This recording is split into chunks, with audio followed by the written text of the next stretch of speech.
Assalamu alaikum, everyone. We finally are in our keynote session for the Future of Pakistan Conference 2024.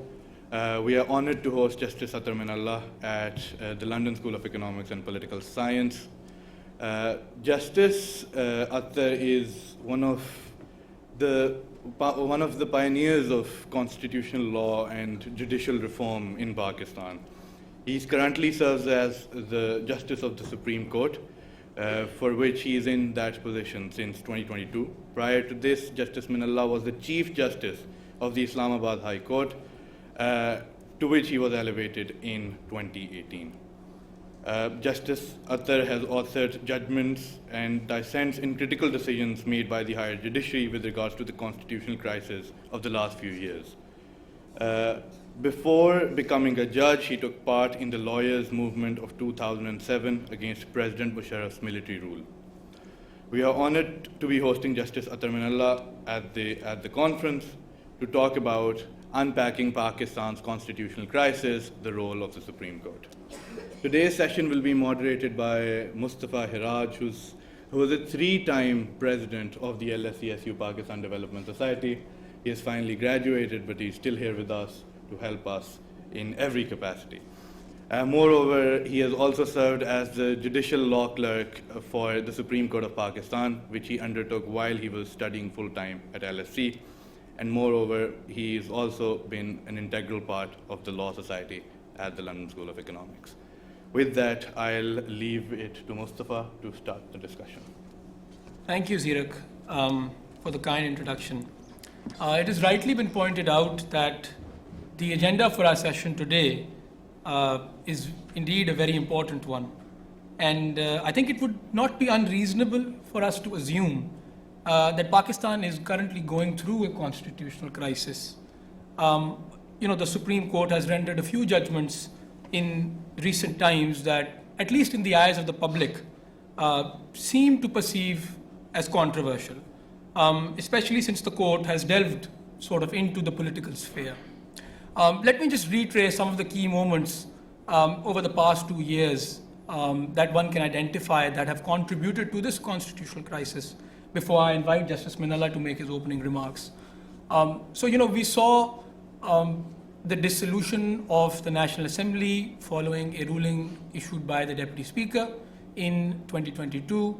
The Supreme Court took notice of this matter, ordered that a vote should take place on the no confidence issue.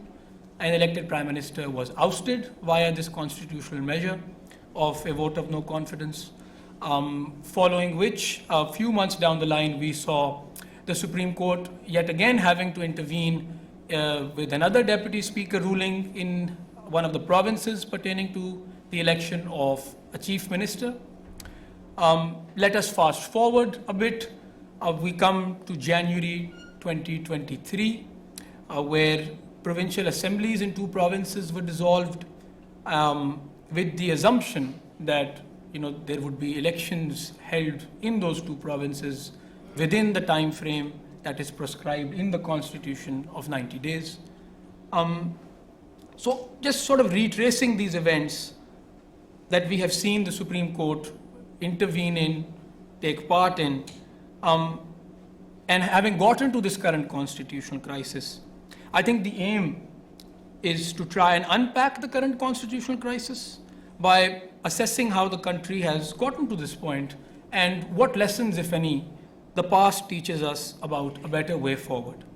So by inviting Justice Minallah to give his opening remarks, I think the preliminary question that we would like to hear from you about is whether you view this, whether you view all of this as a recent phenomenon, or does Pakistan's history serve as a precursor to today's constitutional crisis? So with that, I will invite Justice Minallah to make his opening remarks.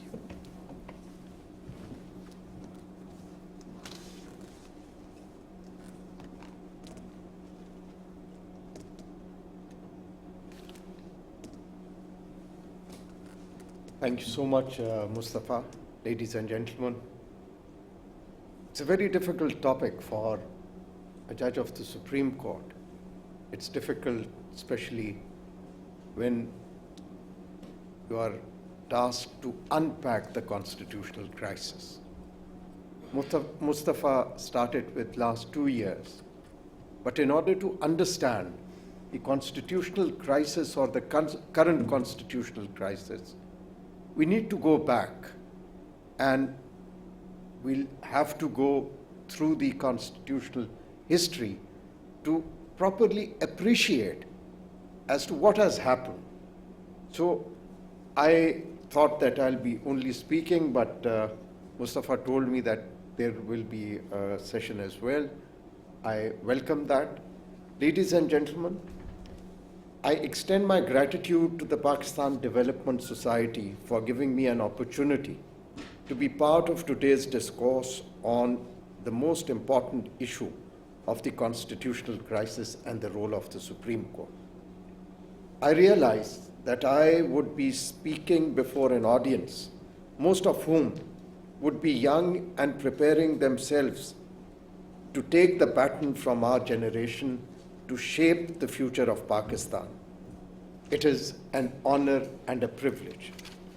But the organizers have cleverly made my work daunting by calling upon me to unpack the constitutional crisis. It has been rightly pointed out that there is a constitutional crisis. Is it a recent phenomenon? The answer is an emphatic no. The unpacking of the constitutional crisis before a young audience, either imbued with idealism and hope or cynicism and despair, requires courage to acknowledge faithfully the failures in managing the country's affairs. Regrettably, the last 76 years, the truth has been suppressed, and suppression of this truth had also led to the dismemberment of Pakistan in 1971. As I will explain in more detail, we did not learn from history, despite the deep scar left by the secession. We will be failing in our duty if we do not make you aware of the challenges to expect when you take over the reins to guide and carve the future of the country. We cannot unwind the past nor erase the history. Unpacking the constitutional crisis inevitably requires analysis of the constitutional history. It is indeed not an enviable task for a judge of the Supreme Court, because neither the constitutional history nor the role of the Supreme Court has remained flattering. We must realize that as a nation, we are at a critical crossroads, and we do not have the luxury to pretend that all is well, nor to suppress our mistakes. The truth is bitter, but it must be told so that mistakes are not repeated. Unpacking the constitutional crisis will take us back to barely 10 days after the creation of Pakistan, when the first precedent of derailing democracy was set by the dismissal of Dr. Khan's government by the governor of the then Northwest Frontier Province.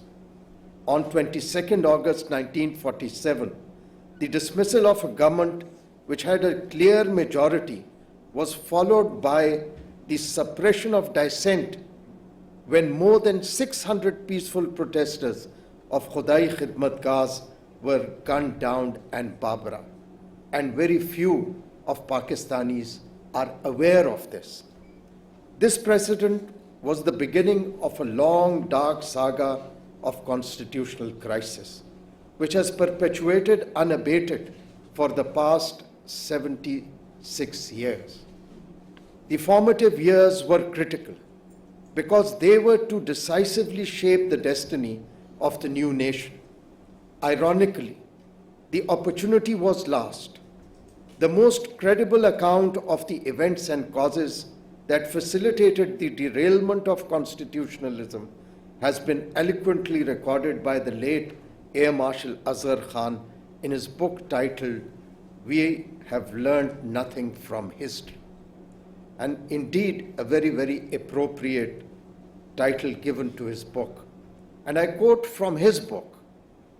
This is what, and I'm not saying this is what Air Marshal Azhar Khan is saying here. This is what happened in Pakistan. It lost its founding father and guiding figure, Muhammad Ali Jinnah, barely a year after its creation. 3 years later, when it had hardly overcome the pangs of birth and was still in the throes of a host of problems, including the absence of a consensus on a constitutional framework, it lost its first Prime Minister, Liaquat Ali Khan, through the bullet of an assassin. This development brought to an abrupt end the little supremacy that the political leadership had over the bureaucracy and the army. This situation thus paved the way for a painfully long series of dramatic developments that left their scars on the body politic of the country, unleashing the forces of adventurism and palace intrigues. However, Pakistan had a few special features that further complicated the picture. The armed forces, or about 85% of them, belonged to one province of West Pakistan, the Punjab, whereas the majority of the population was in East Pakistan and had virtually no representation in the armed forces. The situation vis-a-vis the bureaucracy was about the same, whereas the army takeover, when it first happened, was generally accepted by the Punjab. It was resented in East Pakistan. To the various anti-democratic decisions taken by the rulers sitting in Karachi and later in Islamabad, the reaction of Pakistan was different from that of the Western wing for a number of reasons. The restraint that East Pakistan exercised on unbridled dictatorship was a factor which led those who supported these regimes to feel that they would be better off without the eastern half of the country. For such people, East Pakistan was an encumbrance. The ruling class of West Pakistan, therefore, conditioned itself to believe that Pakistan would be better without its eastern wing. The involvement of the army in active politics goes back to the mid-1950s. The martial law of 1953 in the Punjab gave the army its first taste of power, and it discovered that it could control seemingly unruly mobs with the power of the gun. Ayub Khan's ambition, which was the normal response of a general in a crisis situation, received encouragement from the bureaucrat Ghulam Muhammad, who was the Governor General.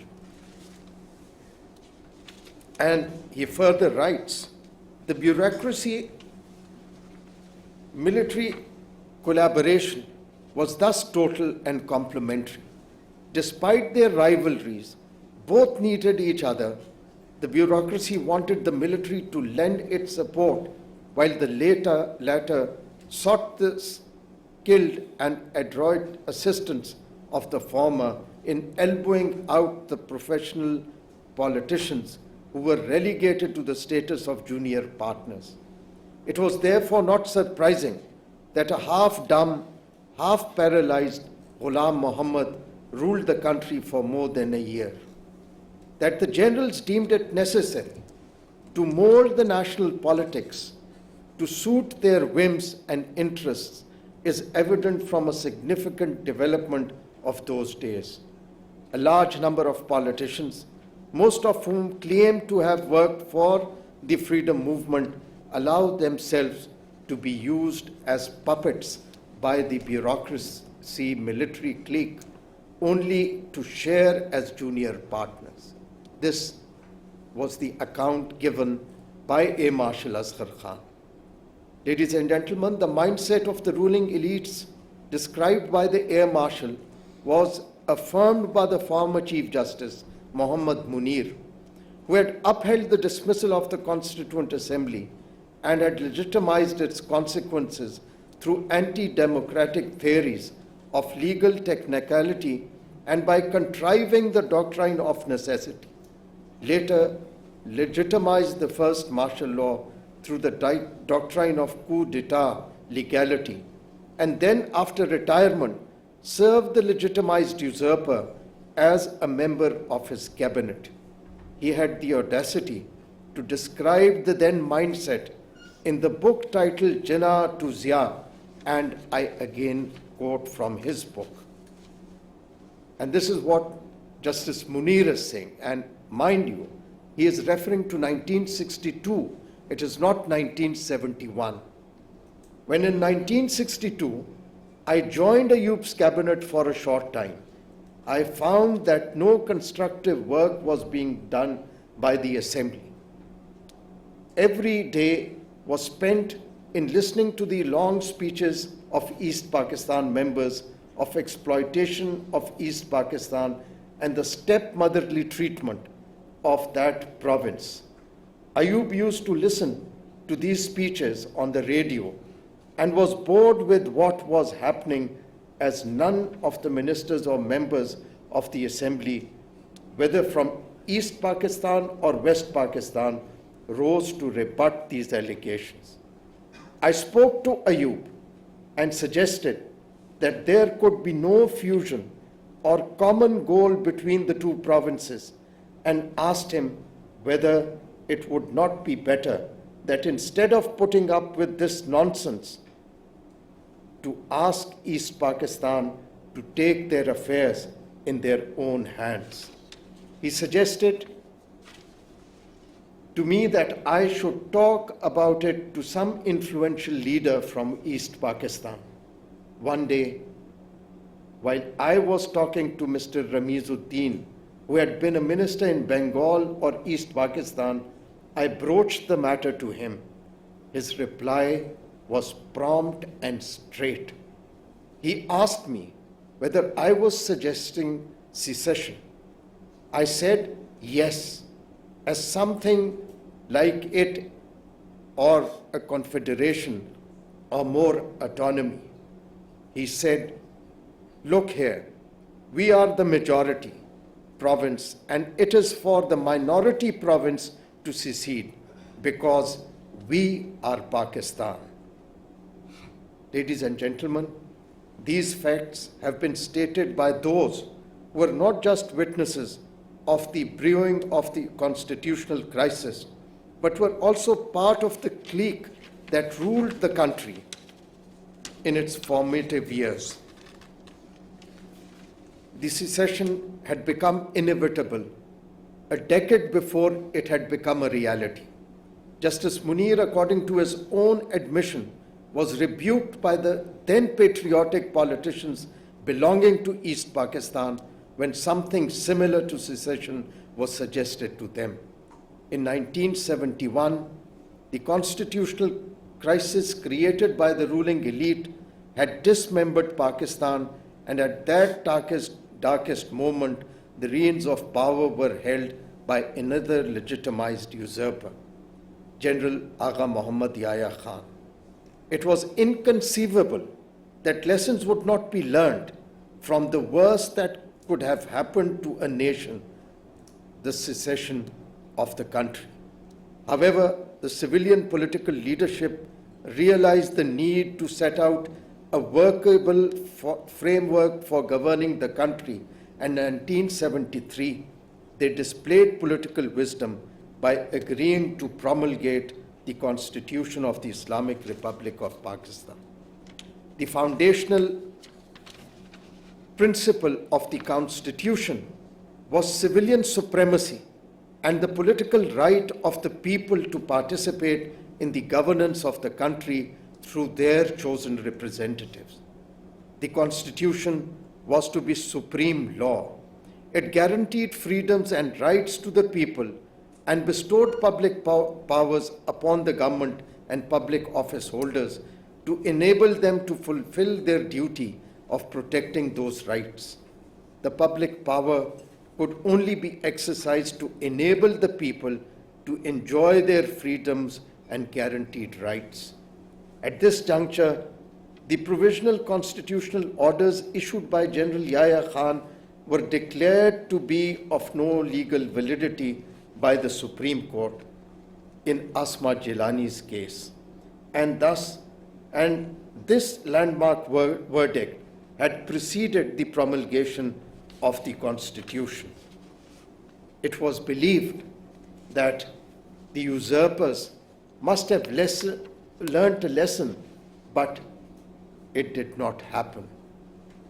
Ladies and gentlemen, the usurper in case of Asma Jilani case was never tried for treason.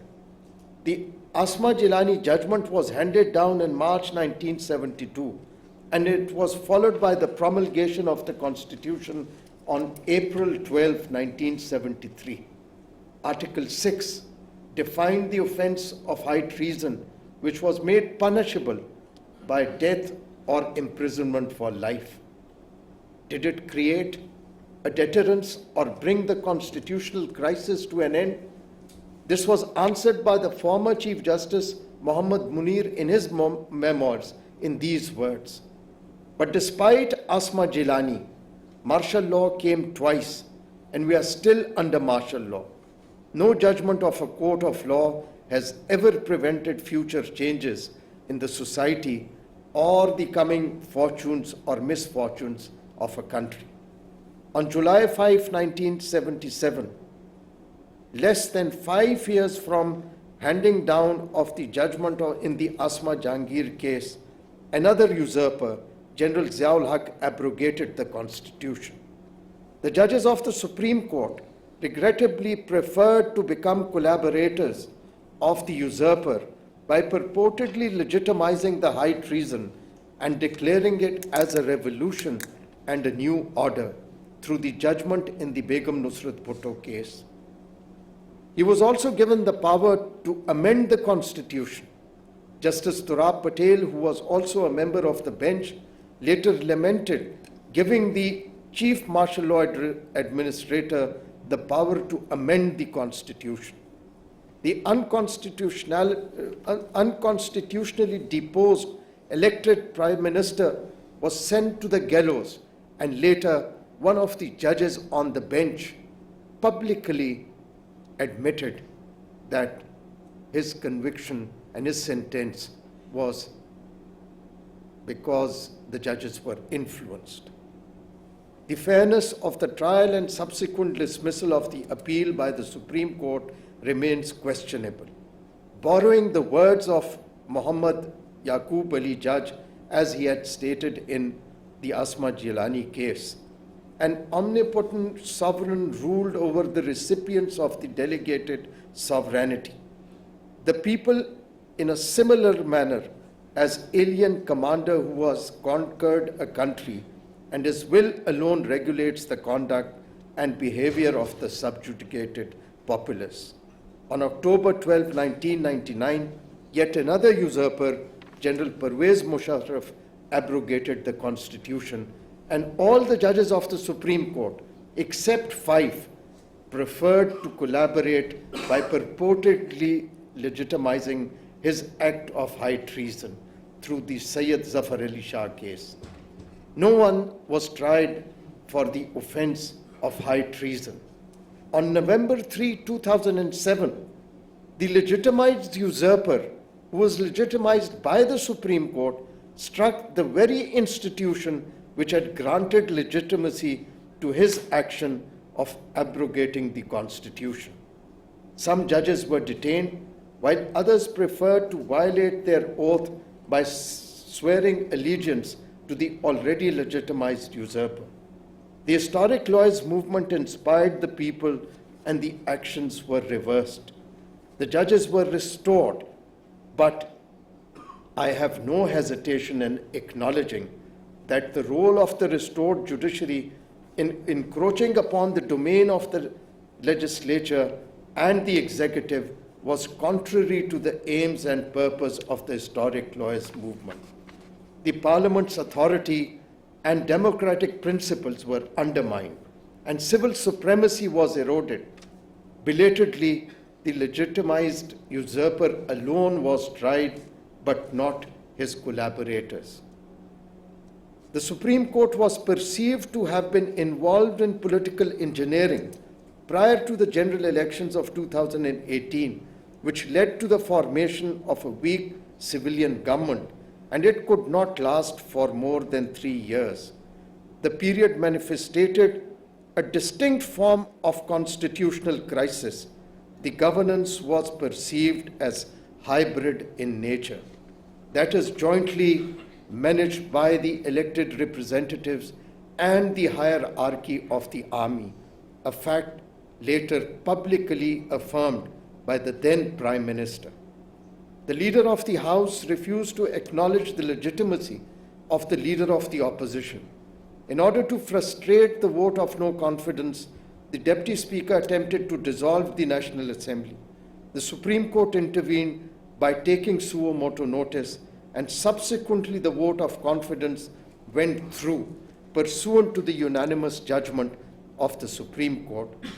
Instead of sitting on the opposition benches, the Leader of the House, who had been removed from the vote through the vote of confidence, decided to resign along with other elected representatives belonging to the political party.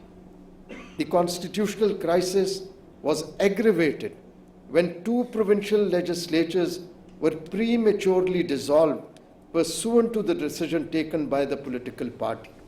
The Lahore High Court handed down its judgment, but while its implementation was in the process, the Supreme Court intervened. Through 2 separate judgments, the Supreme Court had fixed dates for the holding of the general elections. The judgments were not implemented, and no attempt was made either by the Supreme Court or the interested parties to have the judgments enforced. The Supreme Court allowed its authority to be eroded. The Constitution was violated repeatedly, and no one was held accountable. The elections could not be held within the 90 days period prescribed under the Constitution. Ladies and gentlemen, it is obvious from our constitutional history that the constitutional crisis has remained deeply entrenched since the dismissal of the government in the Northwest Frontier Province, barely 10 days after creation of Pakistan, and the constitutional crisis continues to persist. The derailment of democracy and the Constitution has persisted throughout the existence of Pakistan. Every person who enters a public office or joins the service of Pakistan swears by the Creator to protect, defend, and preserve the Constitution, but barring a few, they violate the oath with impunity.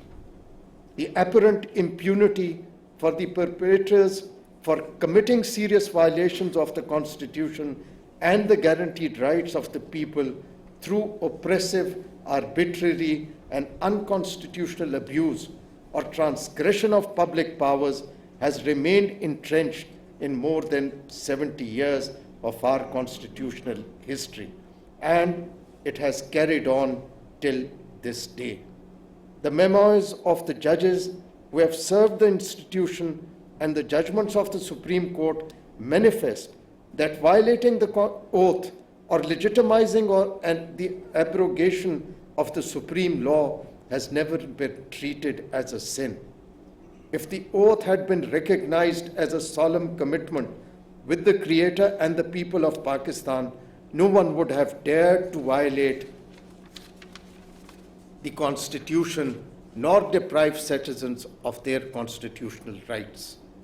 The Constitution unequivocally envisages that the authority of the government is solely premised on the will of the people.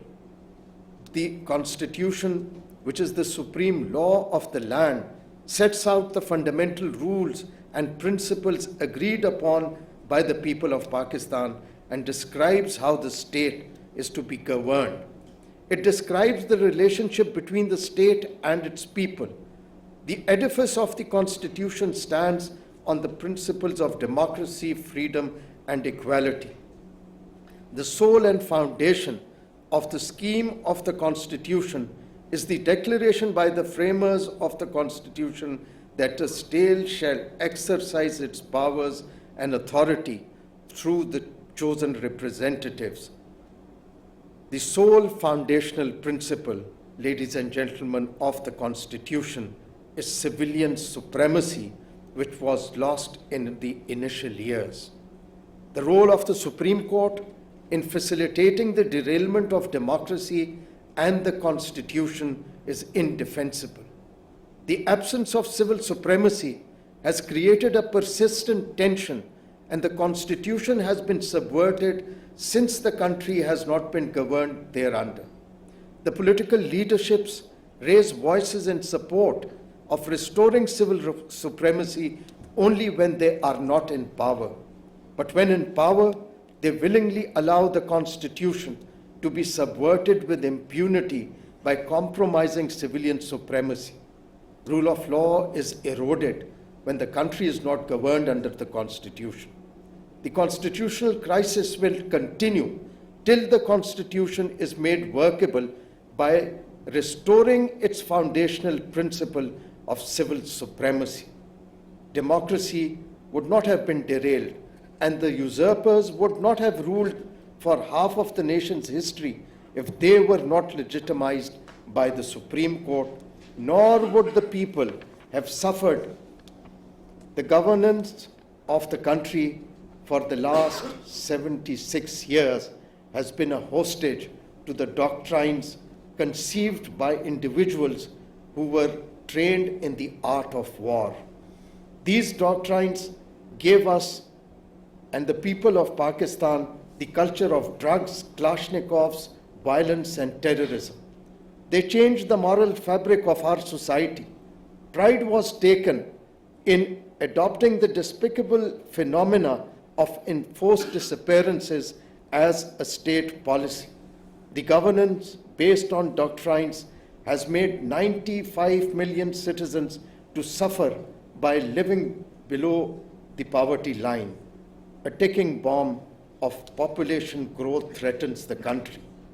The doctrines could not stop the exponential increase in the number of children who are suffering from stunted growth, nor help in preventing the deep human capital crisis. For 76 years, civilian supremacy has been suppressed, but this model has merely created opportunities for elite capture to become more entrenched. The people have been denied their inalienable right to govern the country and carve its destiny. As a nation, we are running out of time, and the doctrines must give way for the country to be governed under the Constitution in conformity with its foundational principle of civilian supremacy. The erosion of civilian supremacy has created absolute impunity against derailment of the Constitution, and as a judge of the Supreme Court, I have to accept that we are responsible. Constitutional violations and deprivation of freedoms and constitutional rights are intolerable. Those who deprive the citizens of their constitutional rights must be held to account.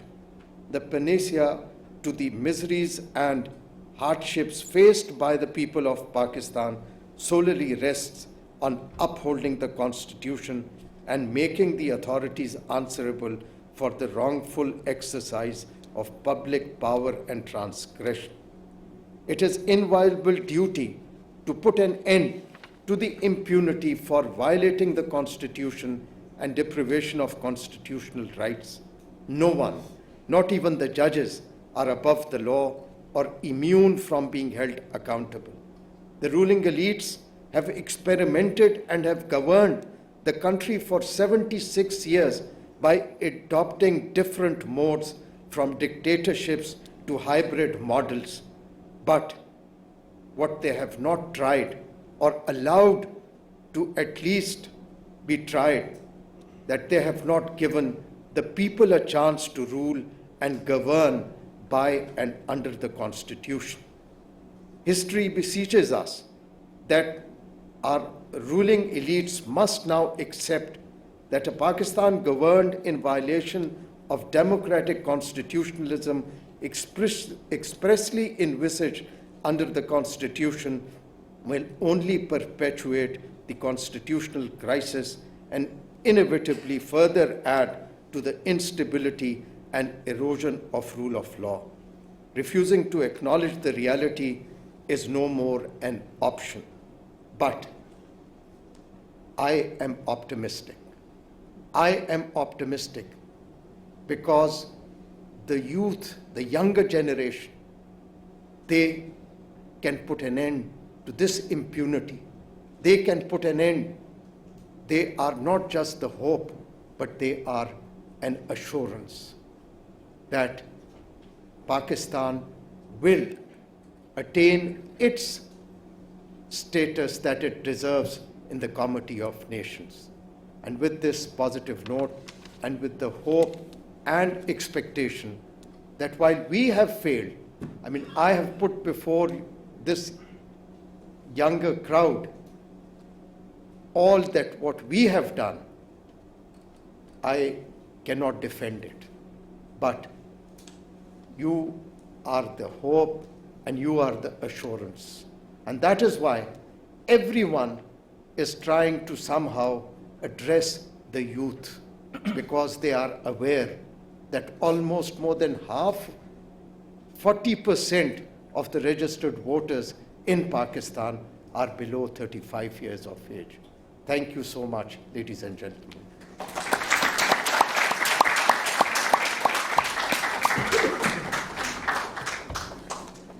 Thank you, Justice Minallah, for those remarks. One thing that has been very clear from your remarks is that you have not shied away from the truth.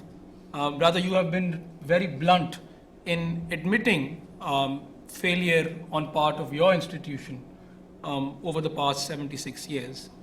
Now, just to start off the discussion, one pertinent question that comes to my mind is that you mentioned in your address judges that aided admitted usurpers of the Constitution, for example, in the times of General Zia, in the times of General Musharraf.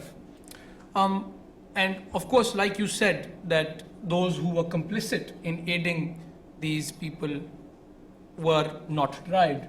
Recently we saw that the case involving General Pervez Musharraf was upheld by the Supreme Court, the sentence handed down to him under Article 6. But what happens to all those in the legal profession that aided these military dictators in usurping the Constitution, in undermining constitutional principles?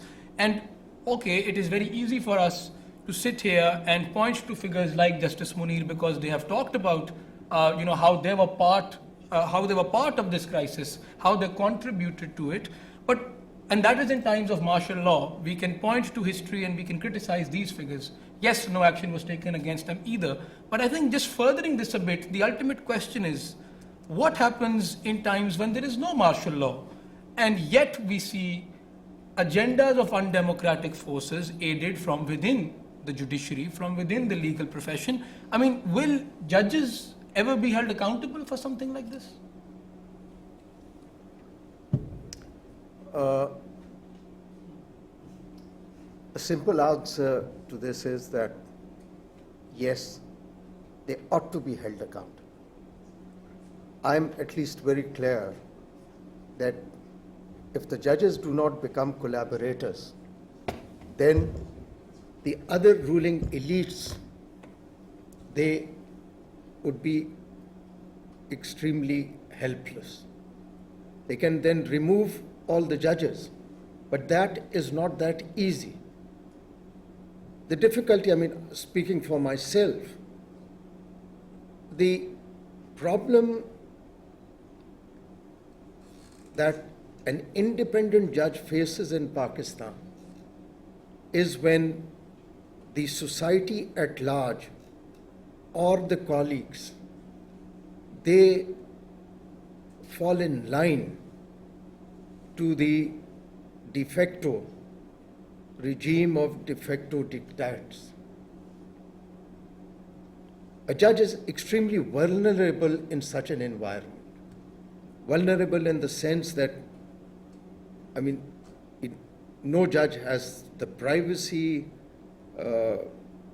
It's a very, very complex issue. But a judge who has taken an oath, it is inconceivable that the oath would be violated in any manner.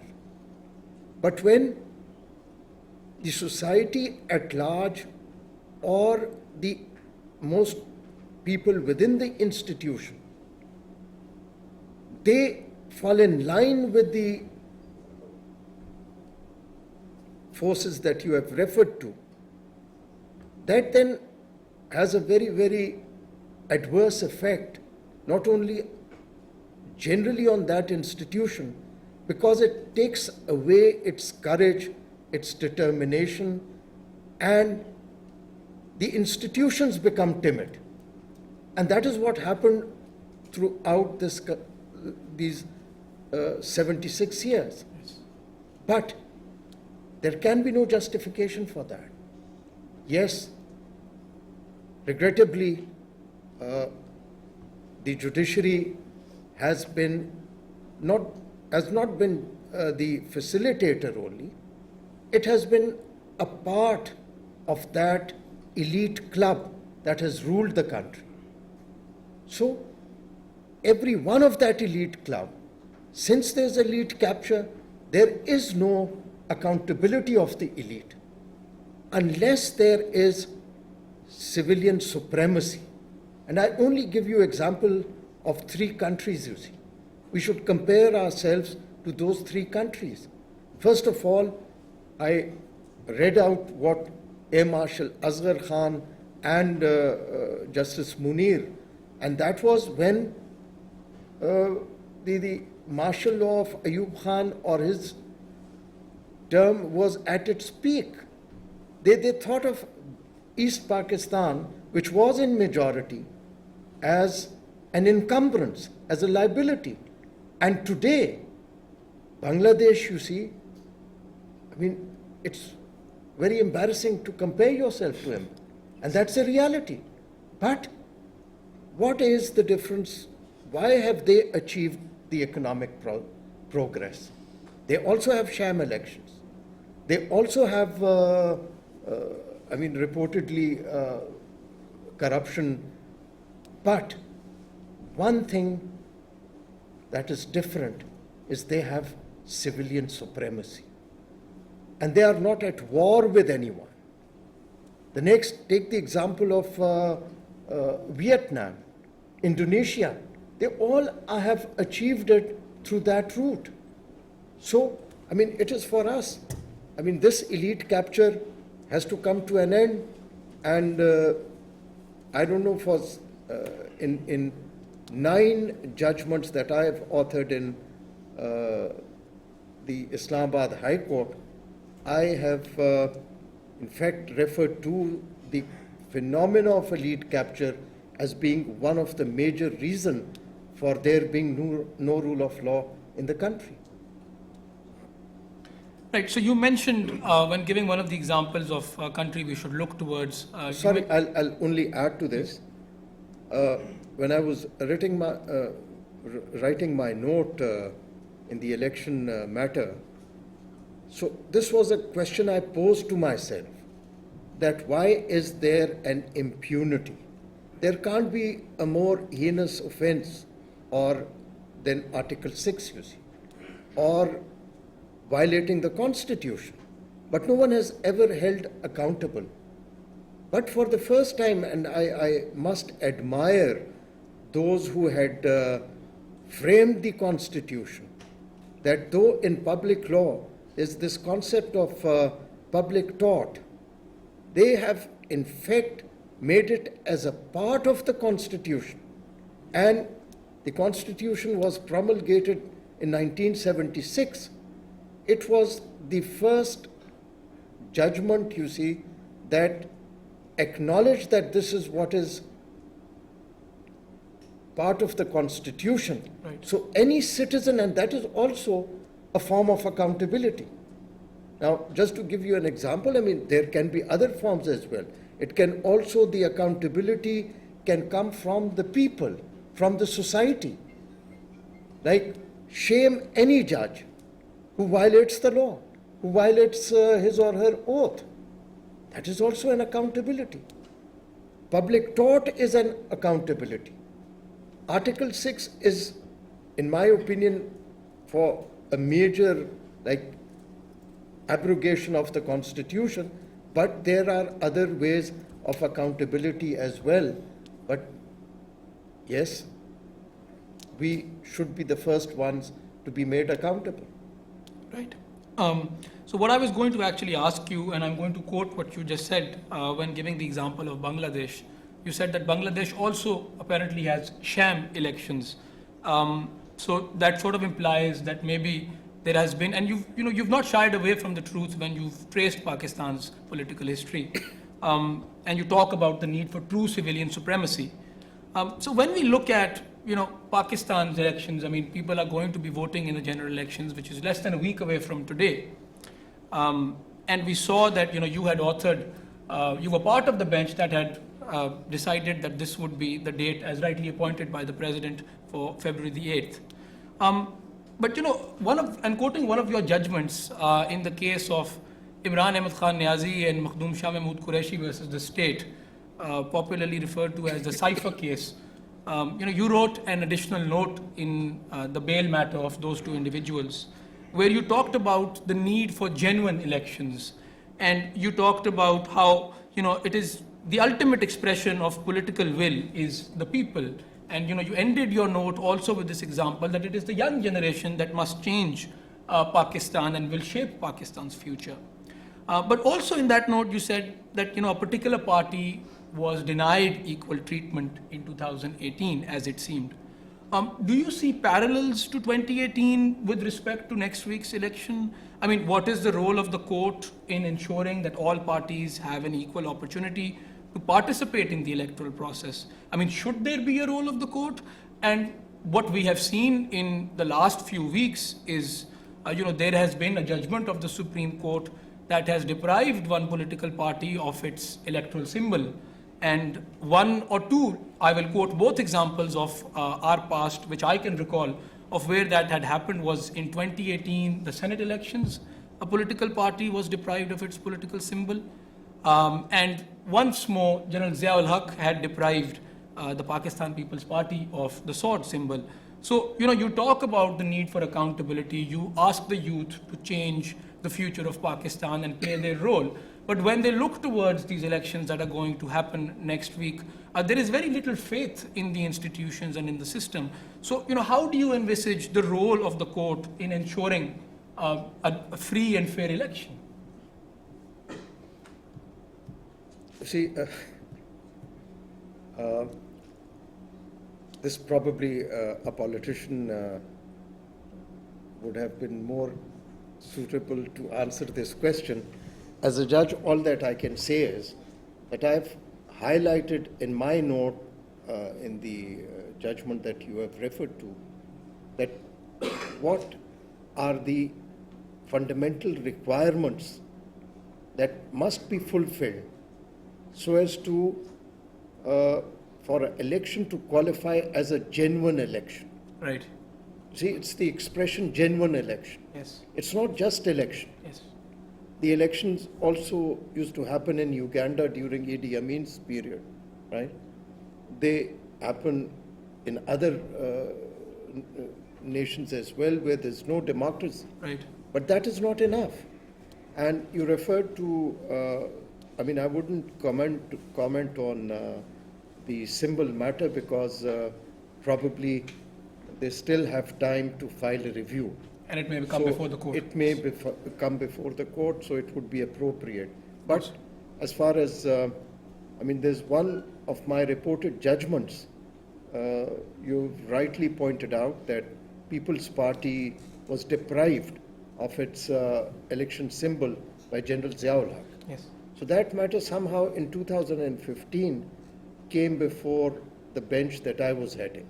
At the Islamabad High Court. At the Islamabad High Right. Court. And that is what we held in that judgment, that how important and how significant is a symbol for political party and for democracy. Right. So that apart, you see, but yes, courts can play a role, but they can only play a limited role. And as I've written in my note, so I've highlighted all those factors. So after 8th of February, you may take out my note again and then decide for yourself whether according to that criteria, it's a genuine election or not. Right. So one other thing that comes to my mind, and I am wary of time because we want to give the audience an opportunity to ask questions as well, is that you have traced the political history of Pakistan. You have shown us by quoting from books, from judgments, that there have been limits to our democracy, and there have been various hurdles that our political setup has faced over the past 76 years. So when you look towards functioning as a constitutional democracy, and you look towards constitutional values as envisaged under the Constitution, which you keep emphasizing that it is very simple for a judge that they must follow their oath and uphold the Constitution. But from our discussion, what I've gathered is that elected representatives can only go so far in wanting true democracy, and any attempt to go beyond that may result in, as you have quoted, imprisonment, exile, or even death. So yes, we are a constitutional democracy on paper. We have certain constitutional values that the Constitution protects, and judges swear by the oath that they take to protect and preserve and defend that Constitution and the values within it. But do you not think there is a bit of a mismatch between the values that we have written down in the document that is known as the Constitution of the Islamic Republic of Pakistan of 1973 and what it aspires to achieve? Well, you see, with great respect, I do not agree with the proposition that the political leaderships have a limited role. Right. In human history, you see, a change has never been brought about by the institutions, whether that's the judiciary or the armed forces. It's always brought by the political leaders. And why I say this, again, if we look at our own history, when Ayub Khan had the election and contesting the elections against Fatima Jinnah, it was only the politicians from East Pakistan who were supporting Fatima Jinnah. The rest of the politicians were all supporting Ayub Khan. Yes. When Zulfikar Ali Bhutto was unconstitutionally removed by a usurper and he was being tried, and even when he was incarcerated, most of the political leaders had jumped on the bandwagon of General Ziaul Haq. And if you move forward, that is exactly what has happened. Yes. It happened in 2018. It probably is happening right now as well. So it is for the political leaderships, and as I had quoted Air Marshal Asghar Khan, when the political leaderships, they choose for their own benefits to become puppets or to accept or to compromise the civil supremacy, the institutions, you see, it creates that room and space for the institutions to, you see, occupy. So I firmly believe that it's basically the responsibility of the political leaderships. They have to realize that if they all join hands together, not for any other thing, but in the interest of the people, to restore that civilian supremacy, no institution would be able to defeat that. Right, right. So, we've reflected today on the numerous constitutional crises Pakistan has experienced and how the past and present are deeply intertwined. And I'm going to quote from one of your judgments where you said that, speaking for my institution, it is obvious that we may not have learned any lessons from our past bleak history. Just drawing upon that, you see, what lessons would you want the Supreme Court to learn as an institution going forward, especially given the context that you mentioned that the Supreme Court, despite ordering twice and issuing 2 dates for elections in 2 provinces, could not have those judgments implemented. So the need for introspection that you mentioned and this need for learning from the past, what lessons would you dwell upon the institution to learn? No, you see, the legitimacy of, the Supreme Court or any other court, it does not have the power of the purse or the sword. All it has is its moral authority. Absolutely. Its legitimacy is based on public trust. If there is no public trust and people perceive the courts to be partisan, then, see, even their verdicts do not have the legitimacy. Right. So, I think the sole test for the Supreme Court today is to ensure that it's the public trust in its decisions, in its processes, and in the institution is preserved, restored, and that has to be demonstrably, that does not happen in a day, you see. Of course. It is through their verdicts, through their judicial conduct, and by in my opinion, that wasn't a time where the Supreme Court should have intervened. Right. Because the High Court was already in the process. And in a very, very polarized society, I don't know whether anyone in the audience has read the book authored by a very celebrated judge of the U.S. Supreme Court, Justice Stephen Breyer. And he has written this book, Making Our Democracy Work, in the context of U.S. Supreme Court, not of Pakistani Supreme Court. And he has traced the judgments of the U.S. Supreme Court, which the executive did not allow or the political leaderships did not allow to be implemented. So, judiciary does not, you asked what should the judiciary do? It needs to change its mindset. It has to shed away the mindset perceived for the past so many years. It can't have a mindset, it has to have a mindset to uphold, protect, and defend the Constitution and not undermine the democratic values and institutions of the country. Right. One thing that you just mentioned before we go on to all the audience Q&A is that, shame judges who don't uphold the Constitution or criticize them. And, you've been very kind, and I would use the word very brave, to come to the LSE at a time like this and to be very open to criticism and to hearing from, some of our youth.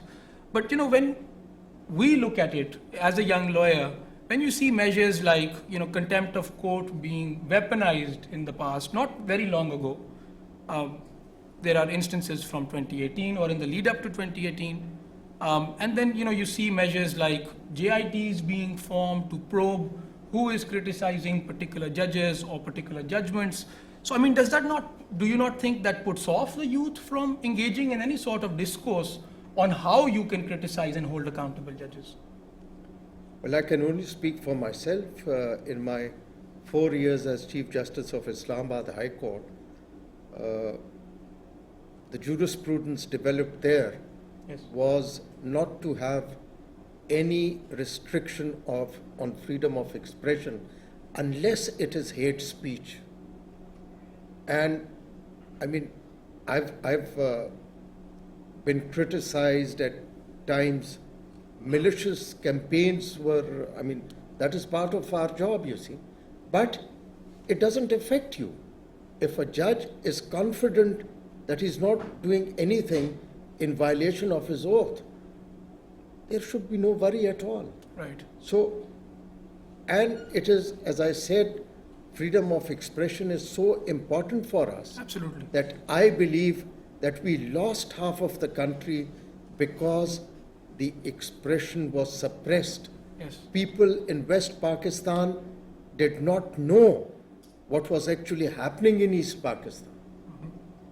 So, freedom of expression for our society is of extreme importance, and it must not be restricted in any manner. Absolutely. With that, I think we can now open the floor to questions from the audience.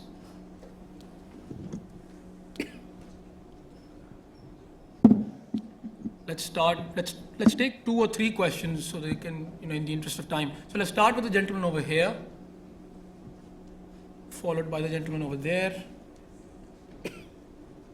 followed by the gentleman right at the back. Thank you, sir. My name is Mohammed Danial Khan Kechi. I'm a recent graduate of economics. Sir, in your opening speech, you talked about this hope that you have for the youth. My question to you today, sir, is that I've attended various conferences in the past, and every single time someone comes up at the stage and talks about this hope for the youth. So my question today is that this hope that you have, does this come from a place of guilt, or does this come from a place of optimism? I think you have used very appropriate 2 expressions, guilt and hope. Well, yes, guilt, because I've explained whatever we are handing it over to you, you will be taking over the baton, you see. So the guilt is that will always be there if someone really wants to feel guilty about it.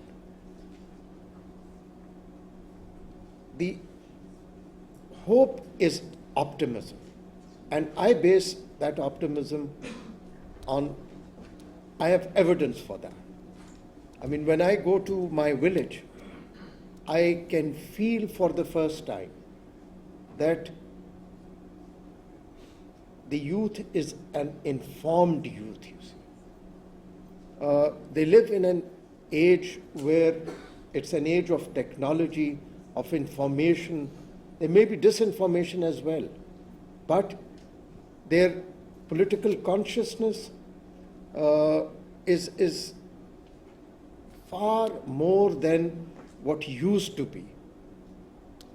And they have a commitment.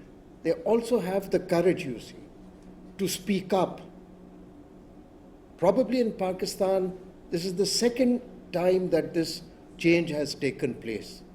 The first time was the phenomenon of Zulfikar Ali Bhutto's time, when for the first time people would speak up against the feudals as well. Right now, it's very difficult for the state to handle the youth, and that is the optimism. So, but we don't have any choice, you see. But I believe that, and I'm very, very absolutely optimistic, I have no doubt at all that Pakistan will achieve the status that it deserves in the comity of nations, and it will only be because of the awareness and the determination and the idealism of the youth of today. The gentleman right at the back.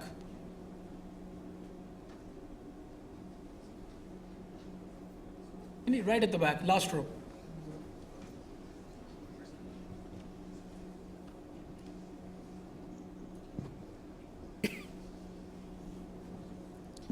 Good evening, everyone. Thank you, LSE Pakistan Development Society, for arranging such a beautiful event. My name is Gul Muhammad. I'm a student of public policy from SOAS. My question would be from former Chief Justice of Islamabad, Justice Athar Minallah, that judiciary is one of the three pillars of the state. And if we look at the current case of Baloch missing persons, so the question would be that it's one of the largest province of Pakistan by land, and any person having a conscience and a rational mind can judge, and who has the ability to have the right or wrong can judge that this is a massive human rights violation. And in the state, if those people want to get justice, they look at the courts, be it the high courts or be it the apex court. When they look at those courts, they don't get the hope of getting justice. There has been a wave in the current situation where protesters went to Islamabad, they were treated badly, and when they come to their provincial capital, a massive amount of crowd cheered them up. So as a state, as a justice, as a former Chief Justice of a court, what do you think that how this issue should be resolved, and what could be the possible pathway in the future to manage this issue, as this is proving a massive alienation between province of Balochistan to the rest of Pakistan? Thank you. Well, I've dealt with these cases, and I think Islamabad High Court was the only high court which had taken up these cases. And though at that time I had no jurisdiction over Balochistan because we have territorial jurisdiction, but since the students were from Quaid-e-Azam University, that is how I had assumed or created the jurisdiction. And one of the most powerful commissions, I had appointed that commission, headed by a Baloch leader, Mr. Mangal, and it had members from Lums University, and one of the most vocal members were put in. And not only that, I'd also put the Prime Minister to notice, and he'd also appeared. And the report has been prepared by that commission. But I've been dealing with the enforced disappearance cases. And probably the only reported judgment on enforced disappearances has been authored by me when I was in the Islamabad High Court. You see, as I said, the courts have certain limitations.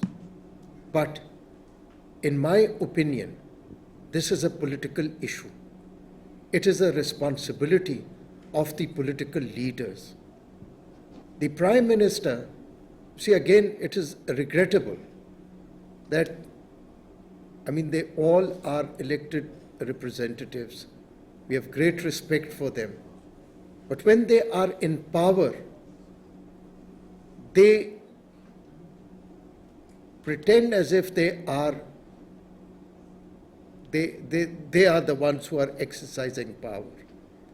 But when they are no more in power, they inform the people that they were helpless. And it has happened recently with the former Prime Minister and all the foreign Prime Ministers. What in fact they tell the people or inform the people is that, well, I as Prime Minister, I had taken the oath, but I have violated the oath. Now, if a Prime Minister, if every elected representative has respect and is committed to that oath, there will be no enforced disappearances. That is the scheme of the Constitution. So, as far as the court is concerned, it is not an executive. It cannot investigate issues. The judges cannot go out of the courtrooms and search for people or gather information. They are dependent on the executive. But as I did, hold the person responsible, and what I did in my judgment. And after that, from my jurisdiction, there were only 4 instances, but the moment I would issue a notice, the next day the person would be freed. But it's a political issue. It is for the state of Pakistan and for the people as well. Now, I didn't want to say this. For a very long time, almost a year, I was dealing with the Baloch issue. And no one was bothered. In our society where we were living. But the moment this phenomena reached Lahore, all of a sudden, enforced disappearances became an issue. So we as a nation also have to introspect, have to think that why is it that if it happens in Khyber Pakhtunkhwa or in Balochistan, it is not a news. And we must learn from history, learn from what I'd read out from Justice Munir and Air Marshal Azhar Khan's books. Pakistan was not dismembered in 1971. The foundation were laid much earlier, and there was a mindset. But again, being an optimist, I think your generation is going to learn from it. And if the Constitution, if the country is governed by and under the Constitution, we would not be discussing all this. There will be no enforced disappearance. Every person holding the public office would be accountable. So I hope that answers my question, your question. The lady in the back, right over there. Please be patient. We'll come to you. There's limited time, I'm sorry, please. We have to balance gender also, Chale, I will We'll address your question. I will take your question. Please be seated. Please. She stood up. There's a mic that's got into her. Ek second, there's a lady, let her first ask a question. I'm not handing out mics, You have to be patient. Thank you. Thank you for taking my question. I hope I can speak without a mic. I think I try to speak without a mic. Justice Minallah, very refreshing to hear from you, especially when you acknowledge that the judiciary has a responsibility. And you also acknowledge very rightly that judiciary itself has been a victim of elite capture. It's not just that the political sphere has been a victim of that.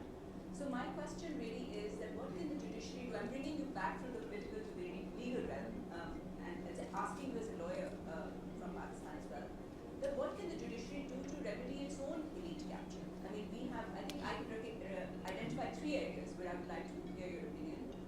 First of all, what measures can we take to make sure that the names placed before the Judicial Commission are inclusive, are diverse, and of course gender balance is one aspect, but that's not the only aspect. So we are looking at representation there. The second area, what is the judiciary doing to support the lower judiciary? I remember from my time when I was practicing in Pakistan that there was a great sense of distance between the lower judiciary and the senior judiciary. So what are we doing, the Supreme Court, as in its capacity to create rules for the lower judiciary, what are we doing there to create more inclusivity in the profession? And finally, the language issue. मुझे भी कुछ embarrassment हो रही है कि मैं आपसे अंग्रेजी में बात कर रही हूँ. हमारी जो judicial proceedings होती हैं वो भी तमाम अंग्रेजी में होती हैं. No, larger proportion of our population doesn't understand them. I know there's been a movement in the Supreme Court to publish judgments in Urdu. लेकिन इसके अलावा हम क्या कर रहे हैं? What are we doing to make the law more accessible to the people? So these 3 areas, please, अगर आप बताएंगे, what can the judiciary do to prevent elite capture in its own ranks? No, firstly, the district judiciary, it should be independent as well, but it has nothing to do with the Supreme Court. The supervisory court are the high courts. But yes, you are absolutely right. That is the most important tier, you see. But I'm sure you all must be aware that there's this index, which is every year it's published, the Rule of Law Index by this organization, World Justice Peace Program, and the perception is that the judiciary of Pakistan has been rated as 140. That is in fact a rule of law index. The problems are enormous. I've been 4 years, I've served as the Chief Justice of the High Court, and that was the capital of Pakistan. The district judiciary did not have its own offices or its own building. They had hired shops in a market, in a commercial area. Even the female judges, they didn't have toilets in their toilet facilities. And no one had thought about all this. So for me, the first priority was to somehow provide a separate compound for them. And the second was to change the mindset. Change the mindset of our own mindset. And what was that mindset, you see? The mindset that every judge or judiciary should have is that the sole and only stakeholder of the judicial system is the litigant and the people. So, I mean, I don't know, a lot of things need to be done. It can't be done in a day. But yes, I absolutely agree with you. And that was an attempt that we made, and the process had been put in place in Islamabad High Court for bringing in reforms within the judiciary. But let me again tell you, if you look at the Constitution, it is the state that is responsible. The responsibility and the scheme of the Constitution is such that the state is responsible for bringing about those reforms.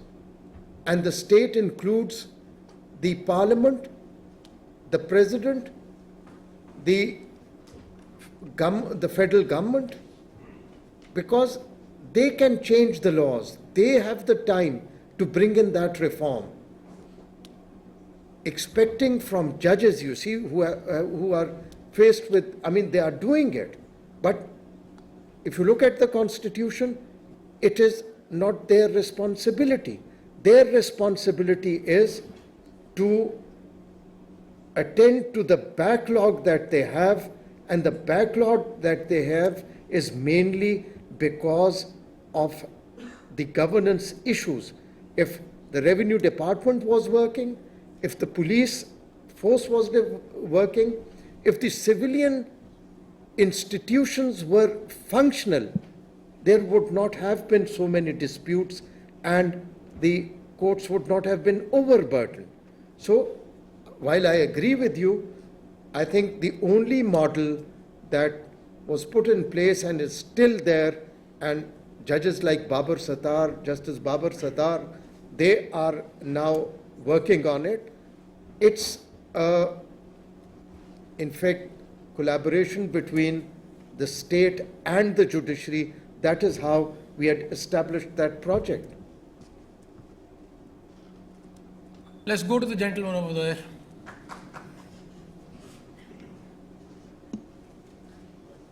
Thought you didn't need a mic. Beggars can't be choosers. Bismillahir Rahmanir Rahim. Iyyaka na'budu wa iyyaka nasta'in. My question is for the Honored Justice. Now, Mustafa here has talked a lot about the elections and what's going to entail in a week's time. I have a question for you, and I want you to answer this in an honest way, being in the position of a justice. Abhi Imran Khan ke jitne bhi cases chal rahe hain, the Cypher case, Tosha Khana case, and ye jo aaj iddat ka case hua hai, Bushra Bibi ke khilaf. Na koi cross examination hui hai, na Khan sahab ke vakil andar aa sakte hain adalat mein. Who is this person who is allowing this miscarriage of justice to take place in Pakistan? Which institutions are the judges of the Supreme Court and the High Court so afraid to talk about कि कोई we go डाला आ जाएगा बाहर और फिर वो गायब हो जाएंगे? कौन है जो अरशद शरीफ का केस अभी तक सुप्रीम कोर्ट में सही तरह दर्ज नहीं हुआ? कौन है जो इमरान खान के जो वजीराबाद का जो FIR है, sitting former Prime Minister was not able to submit his FIR for an assassination attempt that happened on him? So I want you to be honest, use your position as the Justice of the Supreme Court, because the people of Pakistan hold you in great esteem and honor. So use your position and answer with complete honesty which institutions are behind this and what you can do in your position as a Supreme Court judge to help Imran Khan in the miscarriage of justice that's taking place in Pakistan today. Thank you. It's very interesting. 4 times you said that you have to be honest. So you assumed that I would not be honest, right? Now this, and I don't know how did you assume that. My honesty and my integrity is my career, are my judgments. And I held the post of Chief Justice of the Islamabad High Court. So if you go to the website, go through my reported judgments, see, maybe you would be able to judge. And I can take pride in one thing, that everyone has criticized me. They've only criticized me for giving relief to their opponents. I was target, and I've been target, of malicious propagandas by every party. But what I take pride in is that every party, every leader has reposed confidence in my court. So I was a bit surprised when 4 times an angry young man says that you have to be honest. You see, firstly, it hasn't happened for the first time. The same happened to Zulfikar Ali Bhutto. It happened repeatedly after that as well. So if you had concentrated on my opening speech, probably you might not have asked me this question.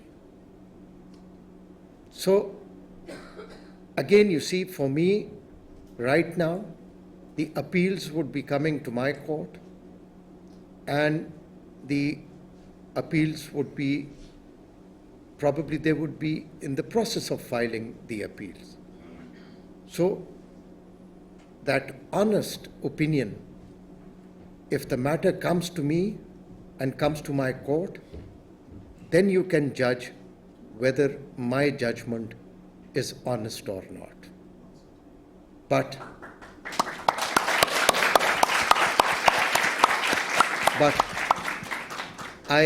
my judgments and my jurisprudence, if you are interested, then go to the website of Islamabad High Court and read my judgments on fair trial. So fair trial is the most important right of every accused, even if an accused is accused of terrorism. So I hope that honestly answers your question. We'll take one last question. I don't want to make a scene, but just I think we need a bit of unity as well. The gentleman here was very angry, and rightly so, with what's happening. I think as a British Pakistani, having grown up there, a lot of people say you don't know the issue of Pakistan, and we don't, because we're not on the ground. No, sorry, I'm interrupting you. Sorry. When I was his age, I was also angry like him. That is when I was a student during General Ziaul-Haq's period. And let me tell you, that was the worst period, you see. There wasn't a more ruthless martial law than what we saw as students. So I was angry. Completely appreciate that, and thank you for your honesty. I think you've come here in a very turbulent time for Pakistan, and you're prepared before some very bright, intelligent people that are going to lead the future. But if we come back to it, we are all on the same side, whether you're the judiciary, the people of Pakistan, overseas Pakistan, politicians, the court. Thank you. Sorry. Listen, can you please hurry up, because we need to maintain some decorum also. Yeah. This way So everybody can stand up and express their opinions. Yeah. This is not right. Okay, no, I apologize. But I think it's an important question. I think we're all on the same page here. My question to you as the Honourable Justice, you've been very honest, as I said, is how do we break free from the company that is controlling us, the forces that will allow people like yourself who have worked incredibly hard all their lives to actually do their job, to govern, to allow people in an election in 6 days. With due respect, this is no way, because I didn't recognize your question. Please, can you hurry up? We have be mindful of time also. My question is you can't bully your way to ask questions. My question is very clear. How can we be free in an election in 6 days? How can people like yourself have the power to do the job that they can and are very capable of doing? That's the question. You see, the Constitution, as far as the institutions are concerned, the Constitution defines their limits. So they have a limited role to play. But as I had said earlier, the responsibility to bring about that change is that of the political leaderships. They can't fight amongst themselves. If they sit together, they have the determination and they have the goal to restore civilian supremacy. That change can only come through them, not through anyone else. I think we're very short on time now, and I'm going to hand it back over to the organizers. Where is Zeerak? Right. So, just before I hand it over back to you, Zeerak, I would like to thank Justice Minallah for a discussion that I have enjoyed very much, and I hope that our audience thinks the same. It has been refreshing to hear from you, and it is indeed, I would say, and I would use this word again, very brave of you to have accepted our invitation to come to the LSE in turbulent times like today. So with that, I hand it back over to you, Zeerak. Thank you, Mustafa.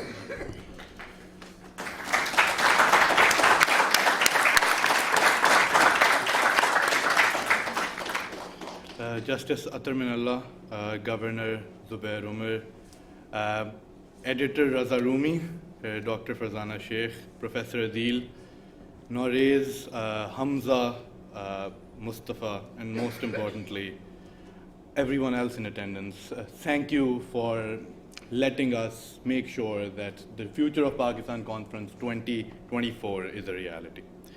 But before I go on and thank my team, I must say thank you to the academic chairs who stepped in at the last minute to save the conference. Firstly, Dr. Elise from the Government Department and Professor Trubowitz, who's the director of the US Center. And furthermore, I'd also like to thank Nilanjan Sarkar, the Deputy Director of the South Asia Center, who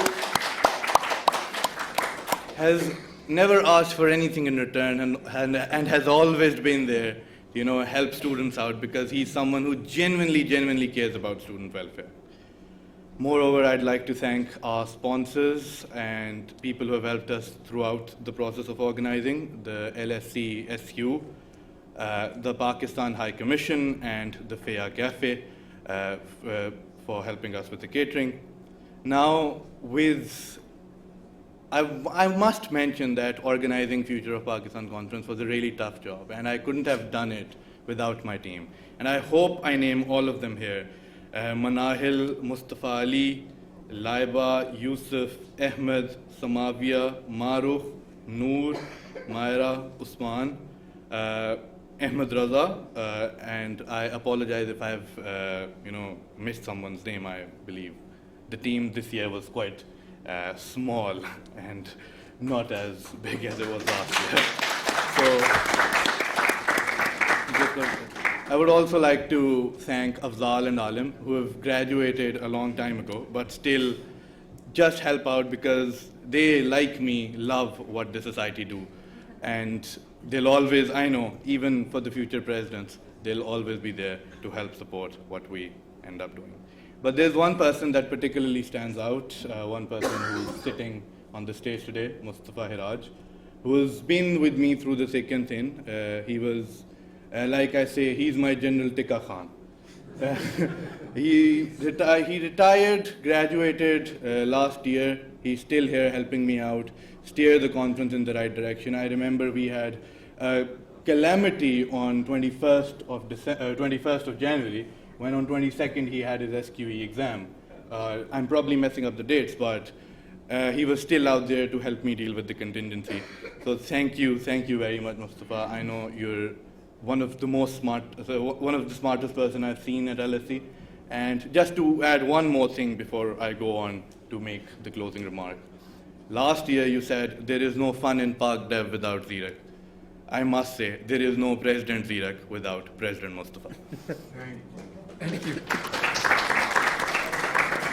But while we organize this conference, which is the Future of Pakistan conference, I get asked this question many times, why do you do it?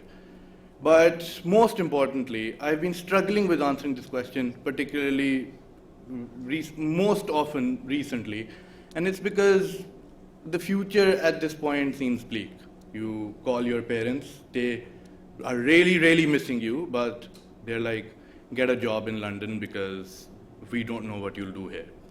And as sad as it may make me, and I'm someone who's never applied to a single job in the last 3 years, hoping to go back as soon as I graduate, I am now looking for graduate visa applications. So, I mean, at this point in time, where do we find our hope? And I struggle with this question, like most of us do. But then I took my inspiration from my favorite poet, Faiz Ahmed Faiz, who was in jail in early 1980s. He wrote this letter to his wife, Alice, when he was facing repression of a dictator much worse. He said, this discontentment is exactly where the danger lies. And I quote, the temptation to give up when the waves surge and roar and the storm looks black and unending and the body is numb and cold, and to hold out is a torture.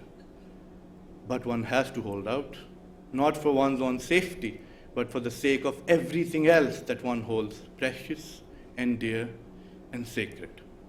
And we at the Future of Pakistan conference not only hold Pakistan sacred, but hold the constitution made by the elected representatives of the people sacred. And by that, I mean we'll not only follow it, we'll strive to protect it, and we'll never give up on it. And that has been my guiding principle. And for that reason, I, on that very note, declare the Future of Pakistan Conference 2024 officially closed with the promise that our support and struggle for Pakistan shall never unwaver until the future of Pakistan is strong. Chashme nam jane shori da kafi nahi, tohmate ishq poshi da kafi nahi, aaj bazaar mein pabajola chalo. Which means the teary eyes and the noisy spirit is not enough. The proclamation of hidden love is not enough. Let's go out in the bazaar with our feet shackled. Let's all of us pledge that we will not give up on Pakistan, and we don't know what we'll do, but let's, for now, intend to do so. Thank you very much.